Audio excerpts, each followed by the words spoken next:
All right, this is the start of the installation of the Holley EFI sniper kit on my 72 C10 pickup.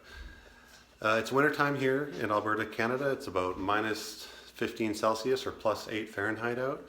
So we're going to be moving the truck from the garage into the workshop where we've got all the tools, and that's kind of where it's going to be sitting for a little while. I'm not in a rush, so it may take a couple weeks just in my spare time in case I bump into any problems. That's not a big deal. I'm not in a rush.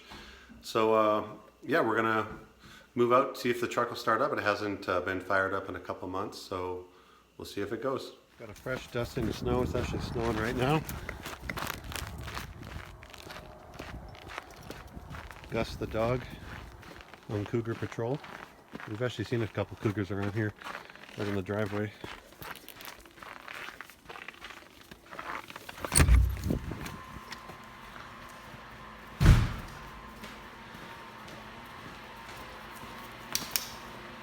I guess I got the 70 Blazer, just picked this up last summer, so a couple things to do to it, but I think I've got the battery disconnected, so we'll quickly check this.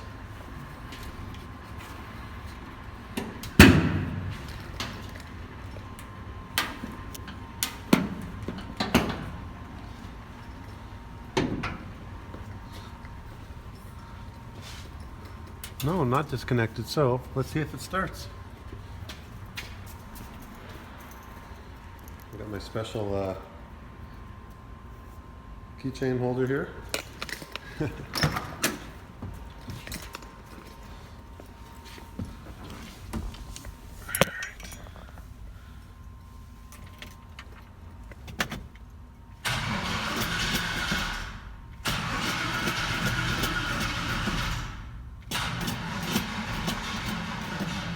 The battery's pretty low, so it didn't go on the first couple tries. Okay, I'm gonna need to just jump it, won't take long. All right, I've got the booster hooked up, so it should start no problem now.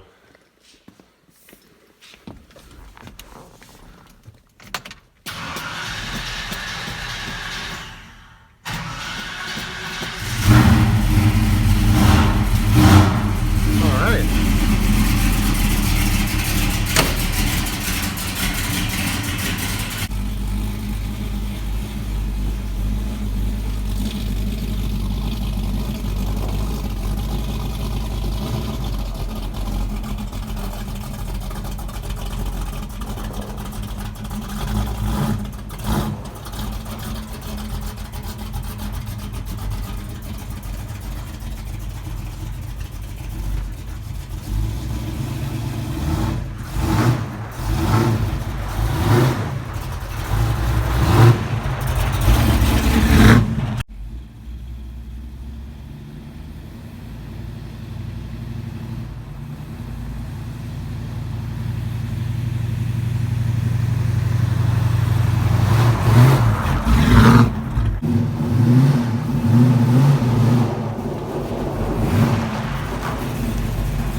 All right, so we got it in the garage.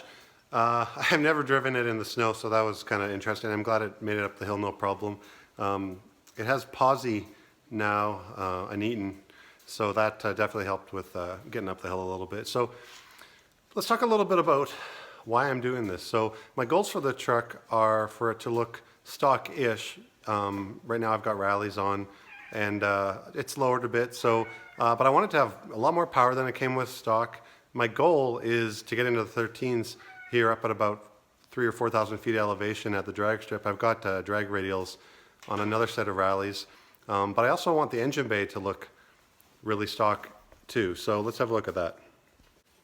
Okay, so this is a 402 big block out of a 1970 C10 that I found used online with a couple, like 5,000 kilometers on it, about 3,000 miles. So it's got aluminum Edelbrock heads, comp cam, Edelbrock intake, and the dyno, when I bought it from the guy, it included a sheet that showed 430 horse, 460 torque, so that should be plenty for what I'm looking for. It's got a 700 R4 transmission, and yeah, I've got the original air cleaner on the right. I'm hoping to use that again just to keep it with the stock look. And as you can see, I painted even the aluminum heads orange just to try to keep it looking stock as possible. Yeah, so I am hoping to get a little more fuel economy. That's not a big deal, really. I mean, no one buys an old truck or car for fuel economy, but it won't hurt just to go a little more range. And also, I just want to be able to start it up every time without worrying about it, no hesitation. And also, just I really like the idea of modernizing it on the inside while looking, stock and relatively original on the outside. It's funny, so this came with a 350 engine tranny combo, but it already had the 400 big block decal on it, so this was not the cheapest way to make that match, I guess, but I'm happy now about it. And I've actually got the original 350 here in the 350 tranny, so I'm probably just going to clean those up and make them look original and keep them around. It is the engine that came with the truck, and I know it's not really worth much now, but maybe later it'll be, and it's not really worth that much money, so I think I'm going to hang on to it. Okay, so let's have a look at the parts. So this is the Holley Sniper EFI system, and I did get the fuel kit to go along with it. So I've kind of got everything unboxed here. We've got some wiring. I haven't read the instruction manual thoroughly yet, or the installation manual, so I don't know exactly what every part is here. I see the temperature sensor over here on the left, my oxygen sensor here on the right, some gaskets, the kick down cable or throttle cable brackets there, the display and controller, of course the unit itself, and you can move the position of the throttle here and see, I don't know if we call them butterfly valves, but those throttle bodies open up. On the right, this is parts of the fuel system. So we've got the fuel pump, looks like 2 fuel filters, the hose, some fittings, and this is not part of the kit. This is actually an electric vacuum pump. I've been having low vacuum, and I haven't got the brakes working very well since this new engine went in, and I'm just looking for solutions. I've installed a vacuum like canister here, but it didn't seem to do anything at all. So maybe, with the engine running more healthy with the EFI, maybe that'll give me some more vacuum. Otherwise, this electric setup is kind of my next step. So one of the things I was thinking about for the fuel system is I have to run a return line. And I didn't know exactly where or how I was going to do that yet, because I've got the fuel tank behind the seat still, the way it came, of course. But I did find here, just by the fuel filler neck, see if I can get it to focus, there's a rubber hose there that goes from the neck into the tank, and I figure I'm just going to cut that in the middle and add a T-fitting, and that'll basically be how the return line is going to go back into the gas tank. So I don't think that'll be any problem with that. I just need to figure out where I can run the hose in to the cab. All right, so that's it just for first day getting started. I'll try to keep this updated with the progress. I'm going to get to work now, and I'll keep everybody up to date on how it's going, any headaches I run into. But lots of people have done this, and I know the Holley forum is a pretty good source of help too. So really looking forward to turning the key and getting it all working. All right, so the start of day 2. Day 1 went pretty good. I got the Sniper mounted on the engine, and I got the throttle linkage hooked up.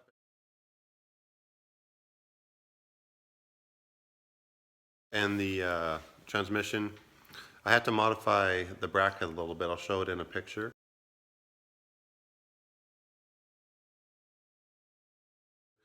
And I also got the vacuum lines hooked up, which was not too much trouble. So I also got the temperature sensor hooked up, and I'll show you what I was doing here.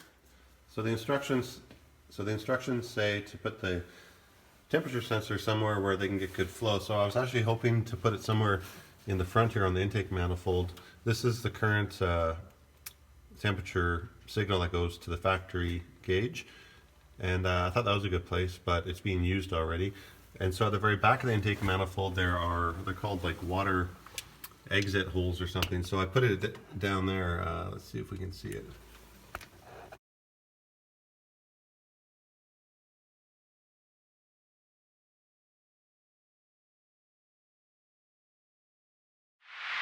I've read online though that some people, the reading back there is too low. The heat from the engine doesn't get to the back of the intake manifold well enough.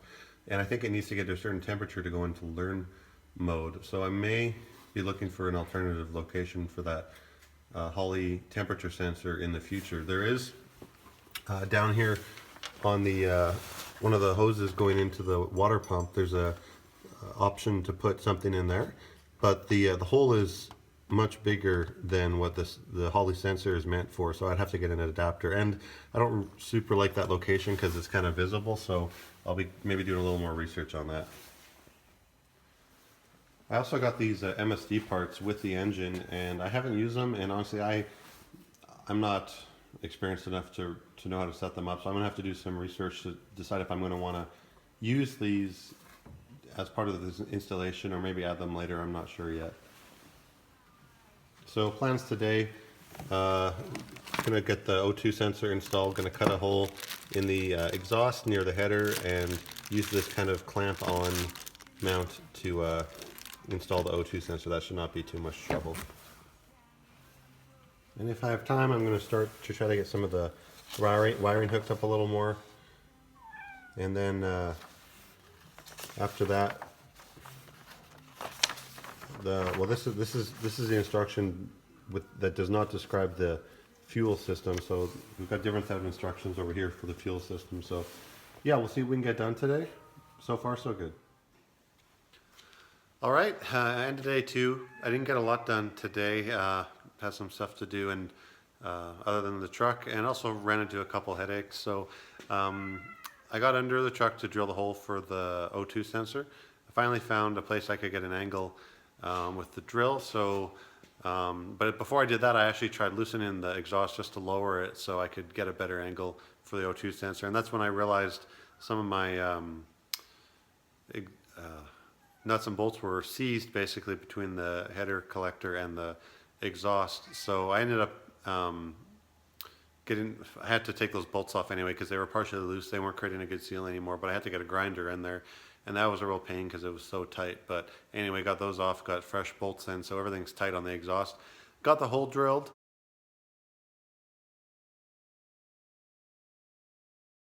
That's fine, but then I tried to put on the O2 sensor, and the exhaust clamps that come with the kit, they're for 2.5-inch exhaust. I shouldn't say these are exhaust clamps, but these are used to attach the O2 sensor to the exhaust. And I have 3-inch dual exhaust, so this just won't fit, so I couldn't get the O2 sensor mounted. I'm probably going to just get something on Amazon to finish that as far as 3-inch clamps. I also had a look at the fuel system, how I'm going to run it. So got it under the truck, and I think what I'm going to do, because there's a metal fuel line along the rail, and then it turns into a rubber hose, and that basically goes into the current mechanical fuel pump. And that, what's nice from Holley, they actually give you a cover, because I'm going to be completely removing the mechanical fuel pump. I don't need it at all. And there's a nice cover to kind of put on there. So it'll actually look a little cleaner looking in the engine bay. You won't really see as much in terms of lines and hoses compared to before. But there's a really nice, basically up where the mechanical fuel pump is down here, I could potentially use that as a source to feed the new electric fuel pump, but I don't know if I want to mount it up here where there's potential heat.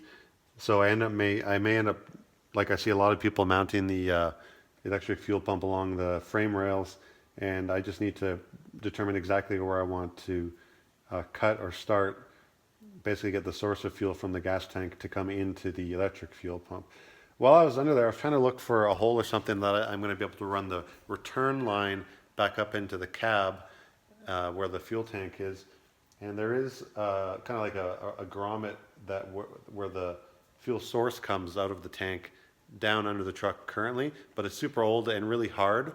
So I may end up just removing it to basically get access into the cab for the return line, and then use epoxy, or maybe I can find another grommet to finally do it up. But what I've decided is there's multiple ways or fuel inlets on the throttle body here, 2 in the front, and there's 1 in the back. And I think I'm going to use the back one just to make, again, less stuff visible up front. And then back in the left, this is the return line outlet. So I'm going to try to get all the hoses going back so it'll look really clean up here. And then none of this stuff will be here. This is the mechanical fuel pump and pressure gauge right here. So yeah, I made a little progress. I need to get a few things like the O2 sensor, 3-inch clamps, and yeah, it's going good. Just one thing at a time. Haven't started electrical yet, but we'll get to there when we get there. Happy so far.